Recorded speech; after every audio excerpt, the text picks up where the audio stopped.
Alright guys, such comic again today. Hope you're doing well and enjoying your day so far. Some further roster updates last night, but also confirmation that Call of Duty will be getting a movie in the relatively near future. Do they need some actors to step into the fray after the American Psycho skit that Dashy and TJ did back at the Esports World Cup? Could they be in consideration? What about Doug Censor Martin with his experience in top level productions? Maybe a cameo from Scump. What's going to happen next on this? Throw us on Twitter your thoughts in the comments. Hit the like button if you enjoy. Subscribe if you're new as always. I greatly appreciate it. First of all, couple of roster things. FeLo, of course, spent this last season on the Gentlemate. It didn't exactly go to plan for him. He's still part of Gentlemates according to the affiliate badge and all this. Ghosty was in the replies because apparently he's now right down the hall from him. They've got apartments basically in the same block. Ghosty was spending some time at the OpTic headquarters for a bit, working out of there. We think he's going to be joining Gentlemates.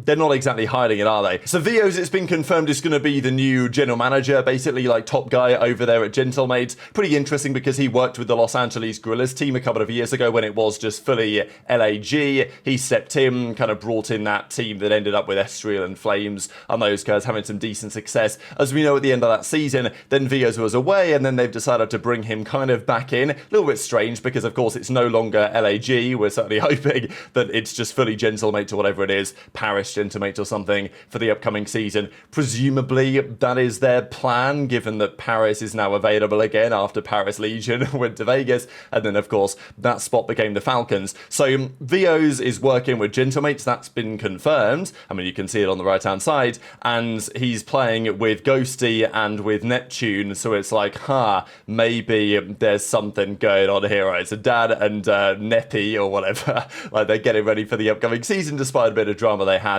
back at the Esports World Cup. Speaking of tournaments, we will find out probably in the next, well, hopefully this month anyway, we get some rumours as to what next year's calendar is going to look like. Usually it's the middle of October we get everything officially confirmed. So what are we going to have? Last year it was Madrid, the opening event of the season, run not by Miami though, the Spanish team, but of course by Toronto. They ran an event out of Madrid.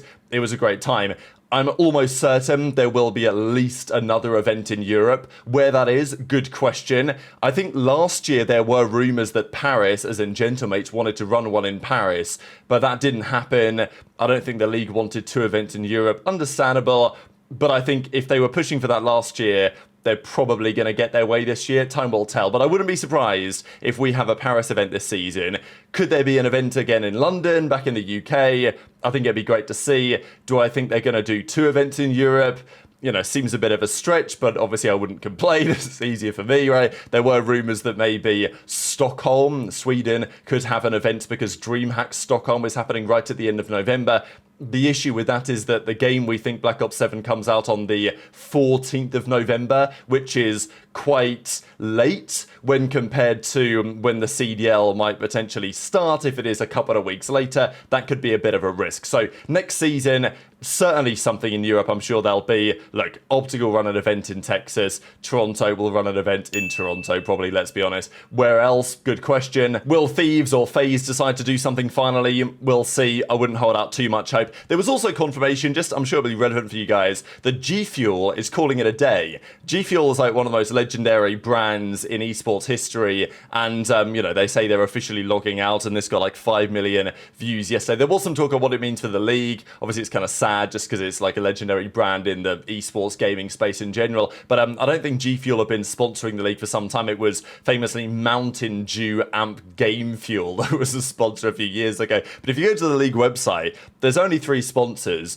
one of which is the Esports World Cup, one of which is Scump, and then of course they added Monster right halfway through the year. So I definitely think that whoever's working for the COD League on the brand, like activation and sponsorship side, they need to, you know, crack on this off-season, don't they, really? Because compared to other leagues, the CDL ain't looking especially pretty, especially because the Esports World Cup has tons of top-tier sponsors, and yet they are one of the sponsors for the COD League. But speaking of COD, let's talk about this. A few days ago, there were rumours that Paramount, who I think did the Halo, like, TV series or whatever, which I've not watched it. I'm sure some of you guys have, and I don't think it's got great reviews, precisely. So I'm not holding out much hope that this is actually going to be any good, but it is nonetheless quite an important moment for Call of Duty in general. And what it could mean, we mentioned this when this was rumored the other day, that like Formula 1, they dropped their F1 movie this year. I'm sure that's going to be big for bringing in new fans, right? So look, if this movie bangs, there will be people who are like, yeah, okay, COD's interesting. I maybe want to like watch or play a little bit more of that. And the thing is, you know, what are you going to do? Watch a COD movie and go and buy COD, probably, but also maybe, you know, you're interested in the stories, you want to watch a bit more. Of course, the movie will be about the stories, like, from the original Modern Warfare series or whatever, right? They'll have those characters in. That would be my guess anyway. They're going to probably repurpose some of the campaigns that we had in COD into a movie format. But even then, if it's good, there will be an element where it brings people interested in Call of Duty and it becomes more culturally relevant, which potentially lifts up the competitive COD scene as well. So, you know, there are some things that this could be good if it's done in the right way. There were rumors, of course, about, you know, Drive to Survive, which is Netflix's kind of behind-the-scenes documentary series in Formula 1. It's not really a documentary, it's like a drama show, basically. But there were rumors about them trying to do that in other sports. They've now done that in golf and tennis and stuff, and do it in esports as well. That would be a different level of kind of interest maybe generated in the scene, but nonetheless, this still could be a pretty big deal. So, you know, we've got accounts like Discussing Film talking about it, 38,000 likes, expanding Call of Duty into a universe of multiple films and TV shows. Here we go again, right? This is modern filmmaking, ladies and gentlemen. Probably what Amazon are going to do with James Bond if Bezos has his way, right? But this is the way that it is nowadays, and Paramount are officially working on a Call of Duty movie. People were joking around about, oh, here's the trailer for the new film, and it's like, oh, update requires restart. We're loading progress for downloading the new shaders or whatever. Dev error comes up onto the screen. We've got, you know, scan and repair, right, and all this stuff. So I thought this was all rather entertaining, but people are wondering, okay, the COD movie is coming out. Are we going to get some sort of a cameo in the film? Like, who are they going to choose as the actors, right? Like, what's the direction they're going to take? Is there going to be, you know, are they going to be zombies references? Is there going to be references in there to competitive Call of Duty? Are they going to care about that? Probably not. It depends who's actually making the film. But if the right people are making the film, then they might, you know, there could be some Easter eggs in there. There could be an OpTic van in there. I think I'm getting way ahead of myself in terms of expectations here. But there was discussion as to, okay, like which type of individuals? Because if you look at Call of Duty and you say, okay, who are the most important figures in Call of Duty history? A number of those players were competitive players, right? I mean, Scump, Nadeshot, arguably two of the most important personalities in the history of Call of Duty, and of course they happen to be pros as well. So there's a lot to be said for that. Now, I do wonder on the Scump side, we'll maybe discuss it a bit more in a second, but from Scump's angle, that's ongoing or maybe now concluded. We're not really sure because of the arbitration process and all this lawsuit with Activision. You know, are they really going to want to have Scump in their film with all that going on? You know, maybe not. Now, Doug has some experience, and you guys, some of you won't be aware of this, but Cloud9 say, we need Doug in the COD movie, and I thought this was pretty cool. Doug was like, say less, and in the replies he was like, look, if I get an audition, I'd be really happy to show what I've got. And yeah, it says, look, you could unironically nail a role in it. And I actually agree. I think Doug would be really cool in this film, and he actually does have some acting experience. So if you guys aren't aware of this, Sharknado 3, I want to say, one of the Sharknado films, featured Doug St. Martin and his at the time girlfriend Yannick Garcia, right, famously. What a crazy time. And Doug was in this film. He was like a helicopter pilot, and he gets eaten, okay, spoiler alert, right? He gets eaten by the shark or something in midair. It like flies out of the sea and eats his helicopter or something. So, but he had a role, like, Doug has an IMDb page because of his role in Sharknado, and you gotta respect it, right? This is him like reacting to that moment or whatever. So he had like one line, or I don't know if he had any lines. I think he had a couple of lines anyway. So he got into this film.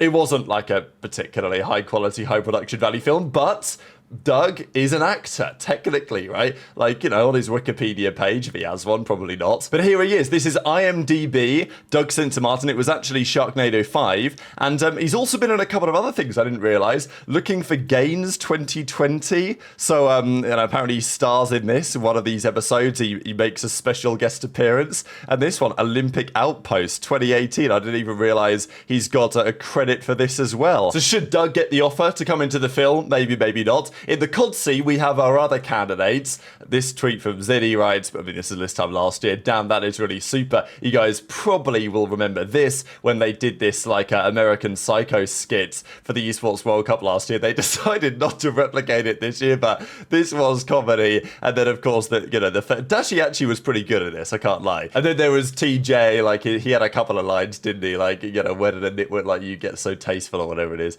So maybe from the COD scene we've got a couple of candidates, and Zuma was like, damn, like, is he going to be in the movie as well? This is a discussion. What about Scump? We did talk about it. What about these guys? You guys probably are familiar with this Cash App advert with Maniac and with Scump and with Ziddy. And honestly, the acting in this was pretty solid, I'm not going to lie. So maybe there's some logic in that. Look, more than likely, they're going to bring in some big names. Just like, if you guys thought this was a serious tweet, by the way, just to be clear, like, this was not a serious tweet from T-Dog. If you're familiar with T-Dog's Twitter account, it's not especially serious. But at the end of the day, many consider Scump to be the GOAT of CODs, right? Certainly in terms of impact around the scene, I would say that is true. Nadeshot made that point a while ago as well. So I close out with this clip if you guys haven't seen it before. I think it's a little bit old now, but still Nadeshot giving his take. And then also some of the guys talking about a couple of years ago, this back in 2019, when, you know, Trey was still, wow, this guy LinkedIn was going crazy back then on the Big Macs.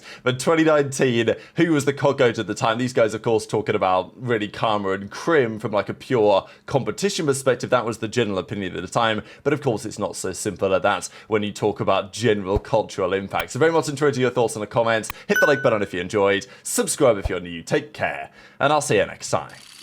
You are a Call of Duty guy, right? Yes, a while ago. I'm a case guy now. That's crazy. All right, but listen, we have a GOAT in League of Legends, right? Fake that. We have in Counter-Strike, Simple, Zabu. Who is the GOAT of Call of Duty in your opinion, bro? Scump. Scump? Yep. Valid. Full camp, full and camp, is it as full well by a camp. mile, like Faker on top of everyone? Well, there's players that have better accolades than Scump, but I played with him. I played against him. I think Scump is the rawest talent that's ever played the game. He's the god. He's one of the godfathers, bro. It's like OG. I just like the things that, I mean, I was fucking terrible, let's be clear. And the things that I saw Scump do to will our team into championship aspirations is just, it's undeniable. Well, you'd have to still say Karma, really. He's 3 rings, he's still the GOAT, like he's still playing. So, yeah, you have to say him. Damon for sure. That is really super. How did nitwit like you get so tasteful?